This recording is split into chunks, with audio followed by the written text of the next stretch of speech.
Vee and Caz, two ladies with 20 years of experience in personal development. These interesting discussions relate to everyday life and how to sync our thinking. So when we look at empowerment, I think it's really important to also look at security, where our sense of security comes from. We are creatures of habit. So we like routines, we like patterns. We like to know every day what route we take to work or what time we drop the kids off at school, for example. And in our home, we have patterns of where we store things. Even if we aren't into a daily routine and our routine changes from day to day, what we find is, for example, if somebody spring cleans the cupboard and suddenly our socks are not in the drawer that we are familiar with, we become irritated. It's like, why aren't my socks in this drawer? I always keep my socks in this drawer. Or, if the kettle moves and I go to make myself a cup of tea or coffee, it's like, where's the kettle? The kettle's always here. So whether we have a daily routine or not, we still are creatures of habit and we have patterns that play out. We may visit the family for a Sunday lunch every Sunday. And often we take these things for granted because they just happen to be there. We don't even think about them. Our security generally comes from these patterns. So the circumstances that surround our life, the patterns that play out, what we are familiar with, gives us that sense of security. And when that suddenly changes, what happens is that we feel very insecure. We think, oh no, what's happened to my world? Because our security has been established on those patterns. And in fact, our security should come from within us. And when we have an internalized sense of security, we can cope with whatever changes occur. And even though they may throw us off guard a little, and we might think, oh my goodness, what's happened? Everything's changed.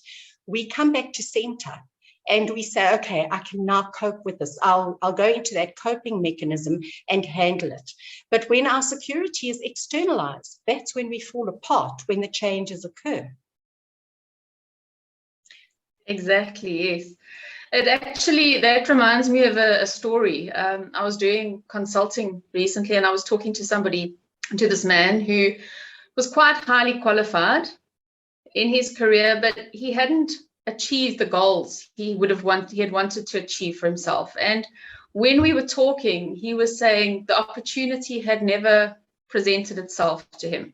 He was waiting for somebody in the organization to leave or for his company to come to him and say, you are so qualified, we have this position for you. So he had done the studying and he had got the qualifications, but he was waiting for the external world, for want of a better term, to provide him with the opportunity to actually use that. And it was actually the same in his personal life as well. Romantically, he had had relationships, but never anything very serious, nothing that had led to a long-term partnership. Because again, the circumstances had never presented themselves to him. The opportunity hadn't been there. And although he had met people, he was sitting back waiting for the opportunity to come to him rather than him going and finding that opportunity. And I think that's a very important detail that we need to look at and we need to discuss. Yes. I think it's so important because it's just that shift in mindset to say, I take control. And that's what empowerment is, whether it's our sense of security, whether it's about achieving our goals in life. We tend to become quite dependent upon the circumstances that surround us, waiting. It's as though, when you go to the doctor, you sit in the waiting room and you wait for your name to be called so that you can go and have your consultation. And a lot of the time, we treat life in this way. It's like we're sitting in the waiting room and it's like, okay, when my time comes and when they call my number, then I will go forward and start to make things happen or my goals will be achieved. And empowerment is really a case of saying there will never be an ideal time. So many people spend their lives, I've come across so many people who have spent their lives waiting because at some level, we want ideal circumstances. We are looking for that fairy tale that doesn't exist, and life isn't ideal.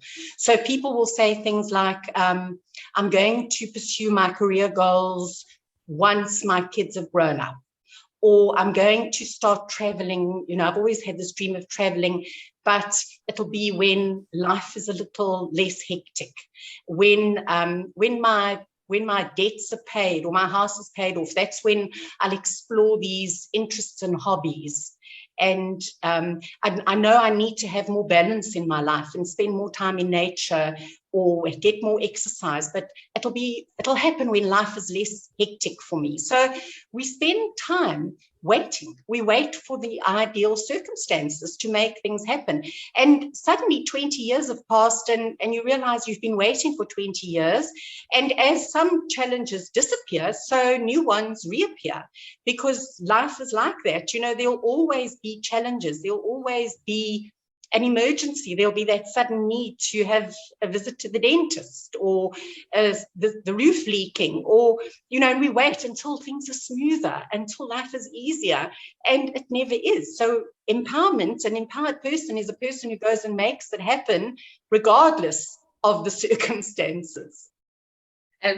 Absolutely. Now, there's been so much talk about empowerment lately. I feel like everywhere you look, there's somebody speaking about empowerment, but I think what we actually need to look at is the fundamental of empowerment is, what does it actually mean to be empowered?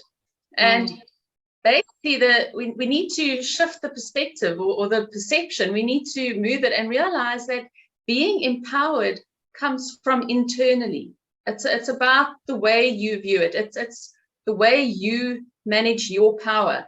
It's not something that comes from being around you. And even with this man, he would say, yes, that I've done everything I can. I'm studying, I'm qualified, I've got the qualifications, but he was still waiting for his company to provide the opportunity for him. So he was empowered because he was going out and getting the qualifications, but he was still waiting. His focus was still external. And I think such an important fundamental of empowerment that very often isn't discussed is that it comes from within, that our power comes from inside us, from our attitudes, our perspective, our perception of ourselves, of others, of society, of the way that we manage life and what we do and the actions that we take and our reactions as well. Absolutely. So it's really about recognizing the power within. That's what empowerment is. Yes. And it sounds so simple, but we don't think along those lines. We generally, our thought processes revolve around acceptance, upon waiting for that invitation, waiting for approval, waiting for the ticket to say you can now enter the arena of life. You are now qualified. And in a lot of the programs that I've run, we talk about the 7 bridges of development. So as we grow into adults, we go through 7 main areas of development. The first one being our sense of belonging. And when we look at a young baby comes into this world with a good sense of belonging. They are focused on survival. They scream when they are hungry. They make a big noise when they need a nappy change and they're uncomfortable. So they know that they need to look after themselves, and their main focus is looking after themselves. And it's not a case of saying everybody needs to be totally selfish, but as we grow, even as little kids, and at a very young age, we actually cross this bridge of belonging. That's before we enter formal school. But our surroundings teach us, even at this early age, to focus on other people, to gain approval for other people. What will other people think? And I'm certainly not saying for a moment that we must have no consideration for others. And that's another whole discussion.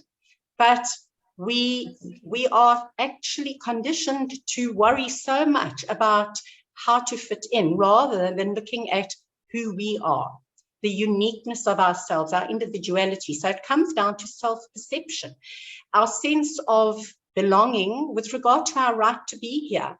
Just the same as, the tree in your garden doesn't grow because it feels like it's been acknowledged or recognized. It grows because it's in the ground and it's growing. It doesn't look at the other trees and say, well, that one's more beautiful than me. And so the sense of belonging is really about establishing our self-awareness, developing that self-esteem, knowing that no one is perfect, but that we are here to make the best of our lives. And when we have that groundedness, that's when we can develop our potential. Instead of saying, I'm waiting for you to tell me it's okay, or have you given me that recognition, or am I really okay? Do I fit the mold? We won't ever fit the mold because we shouldn't. We are unique, each one of us. And instead of trying to fit the mold, we should be the very best that we can be. And as adults, I think it's really important to reflect on that bridge, because we don't always cross that bridge successfully. And if we don't, we carry those negative perceptions, if I can call them that, into our adulthood. And those are the things that hold us back. Those are the obstacles that prevent us from becoming fully empowered, because we still feel this need to be recognized, to gain approval, whatever the case may be. And we can work through this at a later stage. So reflecting on this, reviewing on this, and rethinking it and deciding to change how we view it, it really is a choice that we make. That is the beginning of becoming truly empowered, as I see it. Definitely. And not waiting for other people to empower us. I think that's also something we wait for other people to empower. You must empower me, when nobody else can empower you. We have to empower ourselves. Absolutely. I think another important thing is, very often what happens is when our lives are fine, when they're okay, so we're going through the motions, everything is fine, there are no major problems. What we do is we almost become complacent, and we sit back and we don't question, and we don't look at our lives. We don't say, is everything what I want it to be? Could it be better? Should I be doing something different?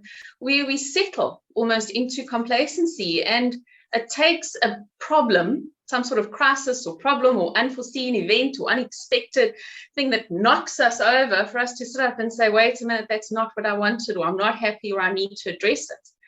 What we should actually be doing is, we should every day, and I'm not saying in an intense, hard way, but just get into the habits of looking at things and saying, is this the best that it can be? Am I the best that I can be? Is there more that I can be doing? And it can apply to all areas of life. It can apply to work. It can apply to making food. It can apply to gardening or exercise or socializing, anything that we do, organizing cupboards, whatever we do, the route we take when we go to the shops or to work or anything. Just getting into that. And as I say, not an analytical where we sit and we analyze intensely, but just thinking, is this the best way? Am I settling into complacency? Could I do something differently? And that then creates the empowerment where I'm taking charge and I'm thinking, how can I improve it? I think it's also, we need to have that balance. So as you say, it shouldn't be intense. We need to have time when we sit and we enjoy the sunshine without thinking, or listen to music, or play, or dance, or laugh, or get silly. And it's all about the balance of life. So in that, according to that balance, we should then allocate or have that little bit of time just for that quiet reflection. And it doesn't have to be intense, it doesn't have to be analytical, as you say, but just to make sure that we don't settle into that, what we call a comfort zone, for example, because when we become too complacent, what happens is that we actually lose our self-awareness, to the point that when something does occur that pulls us out of our normal routine, we don't have those coping mechanisms. So it's a case of always maintaining that individuality, realizing that we are in control of the situation. So we don't have to change the routines all the time. But as we go about our day-to-day lives and our routines, just realizing that we are the driver behind all of this. As we've said before, it's like traveling along the road. The driver of the vehicle doesn't have to be a nervous wreck, looking at all the possibilities that it can occur, but they are very aware. You're alert. you know that anything could occur at any time, and you are behind the wheel, you are steering the vehicle, you are managing the driving, and you are in control. And often our routines and our patterns remove that awareness, because we almost we go into autopilot in a sense, where we don't even realize who's doing the driving. And I think empowerment is about awareness of who's doing the driving. I'm doing the driving. I can create that change whenever I want to. It may not be necessary at the moment, but I can if I choose. And I think also, Cara, really important as we're discussing empowerment and that awareness of our inner power and that paradigm shift, because it's a choice to make that paradigm shift, really, to realize that it's an internal awareness of power. That is really what empowerment is all about. It's also really important to realize that this doesn't relate to arrogance or selfishness, because I've had some discussions with people who have said, okay, now I've come into my power. So let anybody start their nonsense with me now. Now I'm not taking that, anymore. And I am now going to do this my way. And everybody better watch out, because now I've recognized my power and I'm not taking nonsense and I'm doing things my way, and you will listen to me. And that really isn't what it's about at all, because empowered people don't need to prove a point. It's not about being arrogant. In fact, as we realize the power we have as individuals, so we should recognize the power within every other individual. And it's a case of consideration and respect for every other human being and their power and their right to have their opinion. It's not saying it's not a competition of I'm stronger than you and I'll just put you in your place. That's not the case Exactly. at all. Yeah. And I think the more empowered we become, we don't have that need to prove ourselves to others. So we don't have to say, you will see it my way. And if I don't want to do it, I won't do it. And I'm not putting myself out because I'm looking out for me. That's right. The more empowered we become, we actually manage our relationships and achieve that balance of power and respect people so much more. That's right. And we are prepared to admit when we're wrong, because I think an empowered person doesn't have to be right all the time. They don't have to be clever all the time. They don't have to be knowledgeable all the time. And so when, empowerment means the ability to admit when you're wrong, or to clarify that you don't have knowledge in that area, to be willing to learn, to listen to other people's views or opinions, and to strive for that kind of win-win outcome. And I think just before we end, it's really not even a case of respecting other humans and their power, but it's a case of the realization of the importance of respecting life, really, in all its forms. So understanding that as much as an individual gives themselves recognition of their power, so we then acknowledge the power of life surrounding us, whatever it consists of, and actually respecting life in all its forms. So very interesting. And there's so much that we could talk about related to empowerment. I think we must chat a little more about this at some stage in the future as well.